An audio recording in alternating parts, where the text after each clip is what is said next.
स्वागत है हिंदी विद सरिता में आप सभी का। आज जो विषय मैं लेकर आई हूँ वह है रस।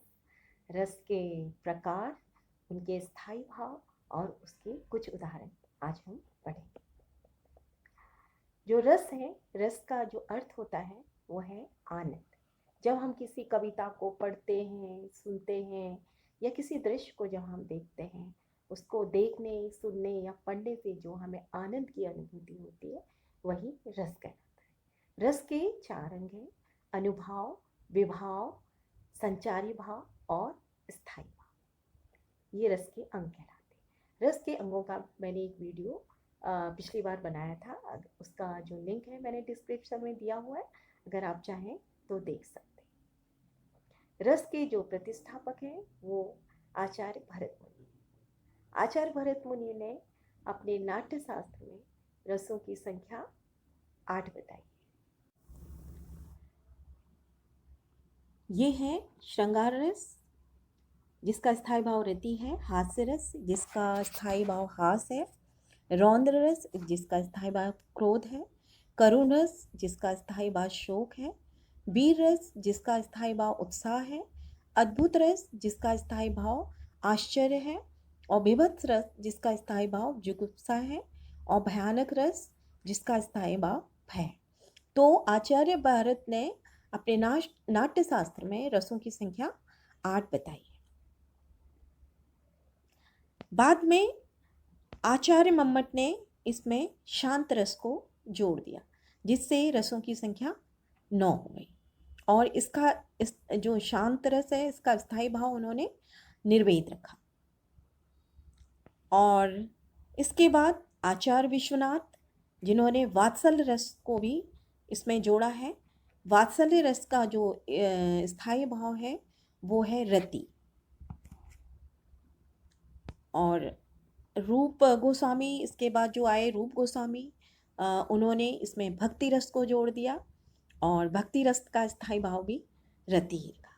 अच्छा, यहाँ पर एक बात मैं आपको बताती हूँ कि जैसे वात्सल्य रस, भक्ति रस और श्रृंगार रस, तीनों का स्थायी भाव रति है, लेकिन इनका अलग अर्थ में लिया। जैसे वात्सल्य रस का मतलब होता है कि जो हम अपने से छोटों के प्रति, जैसे माता का अपनी संतान के प्रति, या छोटे बड़े भाई बड़ों का अपने से छोटे बच्चों के प्रति जो स्नेह भाव है, जो प्रेम भाव है, वो भी रति के अंतर्गत है। और जो श्रृंगार रस का रति है वो नायक नायिका के प्रेम के रूप में है या दाम्पत्य प्रेम के रूप में उसको लिया है। और इसी तरह से जो भक्ति जो रस है उसका स्थायी भाव भी रति है, लेकिन ये श्रद्धा के रूप में, इस रति जो है वो श्रद्धा के रूप में इसका प्रयोग किया गया है। जैसे कि हम किसी अपने आराध्य, अपने ईश्वर के प्रति जो भक्ति भाव रखते हैं उसमें श्रद्धा होता है, उसमें भी वो प्रेम ही है, लेकिन वो श्रद्धा वाला प्रेम है। और यहाँ भी जो प्रेम है, वात्सल्य रस में भी प्रेम है, लेकिन इसमें स्नेह। और जो रति है, जो श्रृंगार रस है, श्रृंगार रस का जो स्थायी भाव रति है वो नायक नायिका के या स्त्री पुरुष के प्रेम को दर्शाता है। तो इस प्रकार से हमने ये जाना कि आचार्य जो भरत हैं उनके अनुसार, रस की संख्या 8 है। और बाद में आचार्य मम्मट ने इसमें शांत रस जोड़ दिया, यानी कि जो 9वां रस है वो शांत रस है। ये आपको एग्जाम में आ सकता है कि रसों की संख्या कितनी है। आचार्य भरत नाट्य शास्त्र में आचार्य भरत ने रस की संख्या कितनी बताई है? आचार्य नाट्य शास्त्र के अनुसार जो आचार्य भरत हैं उन्होंने रस की संख्या 8 बताई है। और आपको दूसरा प्रश्न इसमें ये बन सकता है कि नवा रस कौन सा है? तो जो आचार्य मम्मट थे उन्होंने जो नवा रस बताया, 9 नंबर का रस, वो है शांत रस और इसका स्थायी भाव निर्वेद है। बाद में इसमें विश्वनाथ, जो आचार्य विश्वनाथ हैं, उन्होंने उसमें वात्सल्य रस को जोड़ दिया और रूप गोस्वामी ने इसमें भक्ति रस को जोड़ दिया। तो इस प्रकार से फिर ये पूरे रस की संख्या कितनी होगी? 11 होंगे, लेकिन इनके स्थायी भाव जो हैं वो 9 ही हैं। इस प्रकार से कुल जो रस है वो 11 हो गए। श्रृंगार रस, हास्य रस, रौद्र रस, करुण रस, वीर रस, अद्भुत रस, बीभत्स रस, भयानक रस, शांत रस, वात्सल्य रस और भक्ति रस। और इनके जो स्थायी भाव हैं वो 9 ही हैं। 11 रस हैं लेकिन स्थायी भाव इसके 9 ही हैं। जैसे यहाँ पे श्रृंगार रस का स्थायी भाव रति है, और ये 10वें नंबर पे जो वात्सल्य रस है और उसका भी रति है, और भक्ति रस का भी रति ही जो स्थायी भाव है। अब इन रस के हम कुछ उदाहरण देखते हैं। सबसे पहला है श्रृंगार रस। श्रृंगार रस का जो स्थायी भाव है वो रति है। श्रृंगार रस 2 प्रकार के हैं, एक संयोग श्रृंगार रस और दूसरा वियोग श्रृंगार। संयोग श्रृंगार रस में जो नायक नायिका के मिलन को दर्शाया जाता है, और वियोग श्रृंगार रस में उनका विछोह यानी उनका वियोग उसके बारे में उसमें बताया जाता है। श्रृंगार रस को रसपति या रसराज भी कहा जाता है। अब जो ये पहला उदाहरण है, इसमें कर मुंदरी की आरसी प्रतिबिंब प्यों पाई, पीठ दिए निर्धक लके, एकटक दिठी लगाई। ये से इसमें जो नायक नायिका है उनके मिलन को इसमें दर्शाया गया है कि जो नायिका है वो पीठ किए हुए बैठी हुई है और उसकी अंगूठी में अपने पति का प्रतिबिंब दिखाई दे रहा है और उसे वो टकटकी लगाकर देख रही है, तो उसके मन में अपने पति के लिए प्रेम है। और दूसरे में वियोग श्रृंगार रस का उदाहरण है, निस दिन बरसत नयन हमारे, सदा रहती पावस ऋतु हम पे, जब ते श्याम सिधारे। जब श्याम यानी श्री कृष्ण गोपियों को छोड़कर चले जाते हैं, तो जो गोपियां हैं वो उनके वियोग में रोती रहती हैं। तो यहाँ पर उन्होंने अपनी इसी स्थिति का वर्णन करते हुए लिखा है कि हमारे यहाँ तो हमेशा वर्षा ऋतु रहती है, यानी उनके जो नयन होते हैं, नयन माने होती है आँखें, हमारे आँखों से तो हमेशा आंसू बहते रहते हैं, और हमारे यहाँ तो हमेशा पावस ऋतु यानी वर्षा ऋतु ही रहती है। तो यहाँ पर उनके वियोग कृष्ण का और गोपियों के प्रति या राधा के प्रति जो वियोग है वो इस पंक्तियों में दर्शाया गया है। तो है तो ये श्रृंगार रस ही, तो लेकिन ये वियोग श्रृंगार रस है, और ये ऊपर वाला जो उदाहरण है ये संयोग श्रृंगार रस है। यहाँ पे मिलन का बताया है और यहाँ पर उनके विछोह का बताया है, और दोनों का स्थायी भाव रति ही है। फिर है हास्य रस। हास्य रस का स्थायी भाव हास्य। जब किसी व्यक्ति या घटना या वेशभूषा या बातचीत या किसी की विचित्र हरकतों को देखकर मन में जो विनोदपूर्ण जो भाव उत्पन्न होता है, तो उसे हम हास्य कहते हैं। जो ये कविता की लाइन है, जो ये पद लिखे हैं, इसमें है, हंसी हंसी भाजे देखिए दुल्हे दिगंबर को, पाहुनी जो आवे हिमाचल के उछाव में, कहे पद्माकर सो काहो सो, कहे सो कहा, जोई जहाँ देखे सो हंसही तहाँ राह में। यहाँ कवि पद्माकर जी ने शिव जी के विवाह का वर्णन करते हुए लिखा है कि जब शिव अपनी बारात लेकर पहुँचे, तो जो हिमालय में जो शिव जी की जो बारात जब आई, तो जो वहाँ की महिलाएं बारात का स्वागत करने के लिए जब आई, तो उन्होंने जो शिव जी की बारात देखी और शिव जी का विचित्र जो वेशभूषा जो उनका देखा, तो उनको देखकर उन्हें हंसी आ गई। तो इस तरह से जब किसी काव्य को या किसी पढ़ते समय या उस किसी की विचित्र वेशभूषा को देखकर जो हंसी का अनुभव होता है या हंसी आती है, उसे हास्य रस कहते हैं। अगला है रौद्र रस। रौद्र रस का स्थायी भाव क्रोध है। इसमें जब व्यक्ति अपने या किसी अपनों की या खुद के अपमान की बात को सुनकर या पढ़कर क्रोध की स्थिति जब उसमें उत्पन्न होती है, और जब ये रस की अवस्था में पहुंच जाता है, तब वो रौद्र रस कहलाता है। इसका स्थायी भाव क्रोध है। इसमें एक उदाहरण दिया है, उस काल मारे क्रोध के तन कांपने उसका लगा, मानो हवा के जोर से सोता हुआ सागर।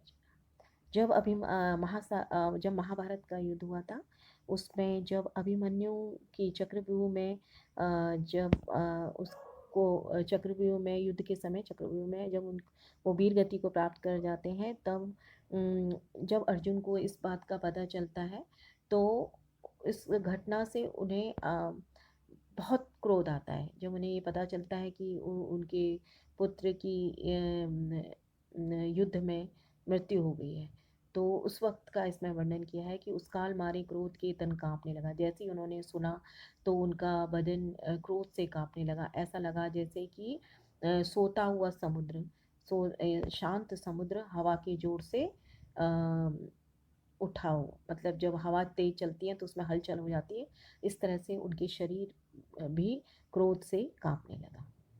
तो फिर है करुण रस। करुण रस का स्थायी भाव भी शोक है। जब किसी प्रिय व्यक्ति की मृत्यु या किसी प्रिय व्यक्ति के बिछड़ने से जो शोक उत्पन्न होता है, वो उस करुण रस कहलाता है। जो करुण रस का स्थायी भाव है शोक। इसमें ये उदाहरण दिया है कि एक अभी तो मुकुट बंधा था मात, कल ही हल्दी के हाथ, खुले भी न थे लाज के बोल, हाय चूक गया संसार बना सिंदूर अंगार। एक नवविवाहिता है जिसकी अभी अभी शादी हुई थी और उसके पति की मृत्यु हो गई। तो उसकी दशा, इस करुण जो दशा का वर्णन किया है, उसके जो शोक का वर्णन किया है, उसमें करुण रस की उत्पत्ति होती है। फिर है वीर रस। वीर रस का स्थायी भाव उत्साह है। जब किसी वीरतापूर्ण काम या कोई साहसी कार्य करने से मन में जो उत्साह उत्पन्न होता है, और जब ये रस की अवस्था में पहुंच जाता है, तो इसे वीर रस कहते हैं। यहाँ पे उदाहरण दिया है, मैं सत्य कहता हूँ सके, सुकुमार मत मानो मुझे, यमराज से भी युद्ध में प्रस्तुत सदा मानो मुझे, है और की तो बात क्या, गर्व में करता नहीं, मामा तथा निज तात से भी युद्ध में डरता नहीं। जब अभिमन्यु जो को महाभारत के समय के युद्ध का वर्णन किया है कि जब अभिमन्यु चक्रव्यूह में जाने की बात करते हैं, तो उनके दोस्त जो उनके मित्र होते हैं उन्हें रोकते हैं। तब वो उस समय ये बात कहते हैं कि तुम मेरी बात का यकीन मानो, मुझे छोटा मत समझो, सुकुमार मत मानो मुझे, मैं यमराज से भी युद्ध करने में नहीं डरता हूँ, और मैं सदा अपने आप को यमराज से भी युद्ध करने के लिए मैं अपने आप को प्रस्तुत कर सकता हूँ, मतलब मैं तैयार रह सकता हूँ। और की तो बात क्या, मैं तो अपने मामा और अपने पिता से युद्ध में भी जाने से, युद्ध करने से नहीं डरता हूँ। तो यहाँ पर जो अभिमन्यु की वीरता का वर्णन किया है, तो यहाँ पर वीर रस है। अगला है अद्भुत रस। अद्भुत रस का जो स्थायी भाव है वो है आश्चर्य।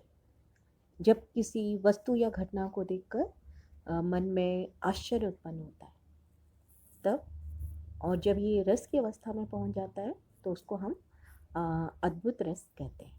अद्भुत रस का ये एक उदाहरण दिया हुआ है कि अखिल भुवन चर अचर सब, हरि मुख में लकी मात, चकित भई गदगद वचन, विकसित द्रग उल्कात।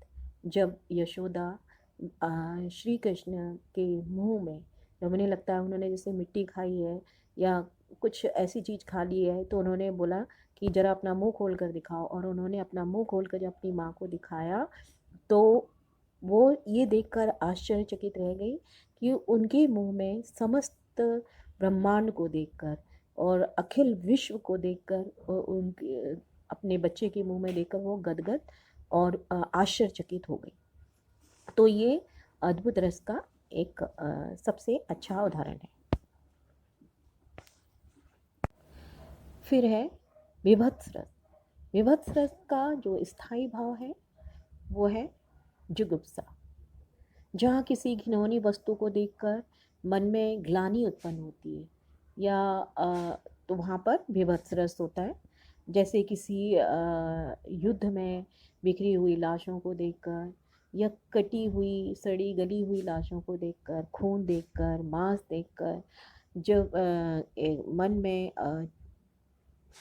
जो जुगुप्सा या घिनौनी घृणा सी की भावना उत्पन्न होती है तो वो विभत्स रस होता है। इसका उदाहरण दिया है, आंखें निकाल उड़ जाते क्षण भर, उड़कर आ जाते, शव जीभ खींच कर कौवे चुभला चुभला कर खाते, भोजन में श्वान लगे, मुर्दे थे भू पर लेटे, शव मांस चाट लेते थे चटनी, सैम बहते बहते बेटे। इसमें जो कवि हैं उन्होंने बताया कि जगह जगह लाशें पड़ी हुई थी, उन लाशों पर जो चील थे, कौवे थे, वो उड़ उड़ कर आ रहे थे और लाशों की आँखें निकाल ले जा रहे थे, तो कोई उनकी जीभ खींच कर निकाल रहा था। तो बड़ा ही घिनौना सा जो दृश्य उस समय हो रहा था और उस पर कुत्ते उसकी मांस को खींच रहे थे। तो ये जो दृश्य है ये विभत्स रस का उदाहरण है। अगला है भयानक रस। जब किसी भयानक घटना को देखने सुनने से मन में भय का संचार होता है तो उसे हम भयानक रस कहते हैं, और इसका जो स्थायी भाव है वो है भय।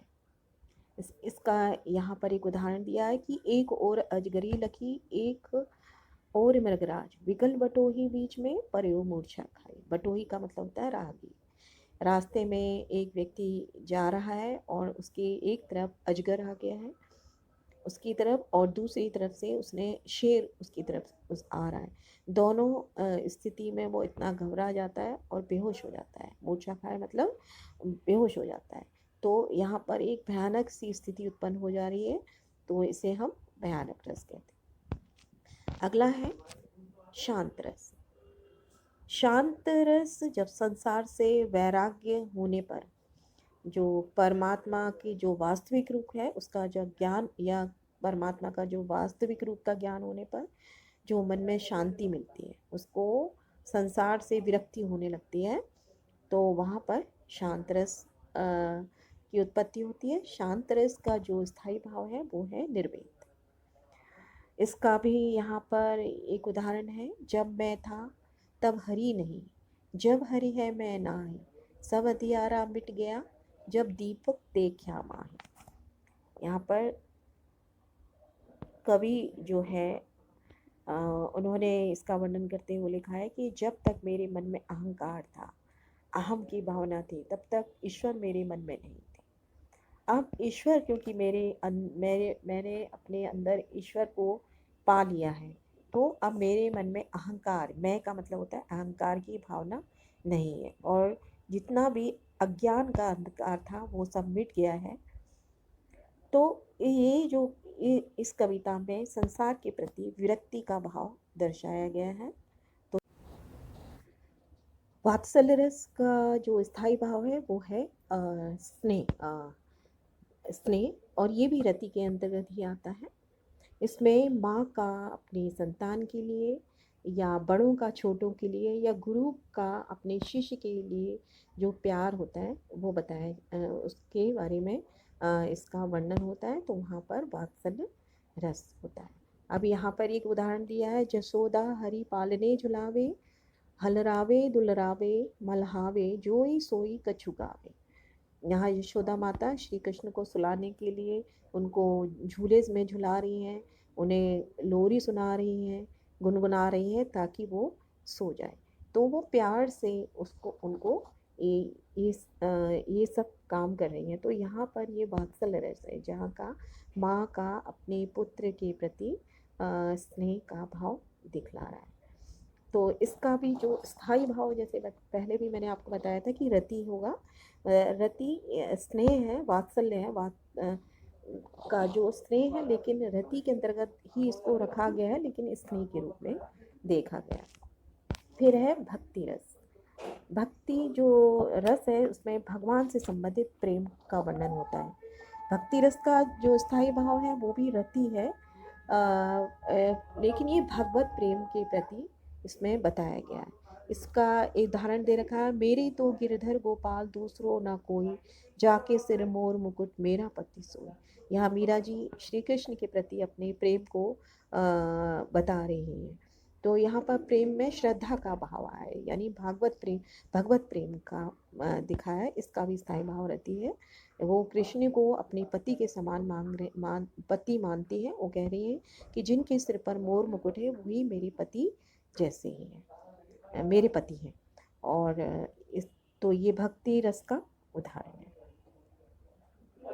तो इस तरह से हमने आज रस के प्रकार, उनके स्थायी भाव और उनके उदाहरण के बारे में जाना। उम्मीद है आपको ये समझ में आया होगा और पसंद भी आया होगा।